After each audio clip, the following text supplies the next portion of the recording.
கொசுக்கடி இல்லாம நிம்மதியா தூங்குங்க அத்திம்பே. அத்திம்பே செத்து போல தூங்கிட்டு இருக்கா. வேலை சொல்லியே கொள்றாங்கய்யா. இன்னைக்கு ஒரு நாளைக்கு ரெஸ்ட் எடுத்தா தான் அந்த வீட்டுல உசுறு வாழ முடியும். இன்னும் ஏண்டா முடிச்சுக்கிட்டு இருக்க?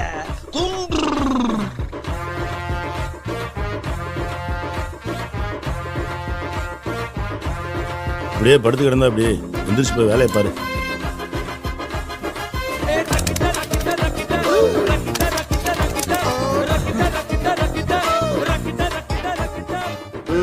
வேலையெல்லாம் முடித்துக் கொண்டுதான் வேலை பார்த்துக் கொண்டிருந்தாயா? இல்லை மன்னா, பார்த்துக் கொண்டிருந்தேன்.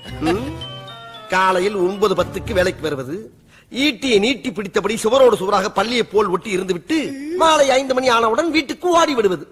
இடையில் 1 மணி நேரம் உணவு விடுமுறை வேறு. 5 அறிவு ஜீவன் போல் உங்களுக்கெல்லாம் ஒரு வாழ்க்கை.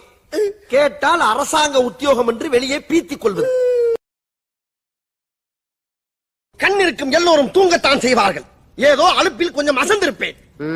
உலகையே கட்டி காக்கும் திருமால் கூட எதற்காக பாம்பு படுக்கை வைத்திருக்கின்றார்? இவ்வளவு ஏன் ராஜராஜ சோழன் கூட போர்க்களத்தில் குதிரையிலே தூங்குவாராம். வணக்கம் அரசே.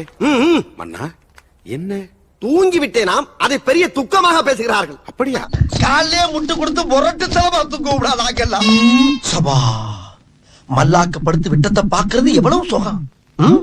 அதுவும் கால விரிச்சு தூங்குறதுல என்ன காத்தோட்டம். கைப்புள்ள இன்னும் ஏண்டா முடிச்சுக்கிட்டு இருக்க? தூங்கு.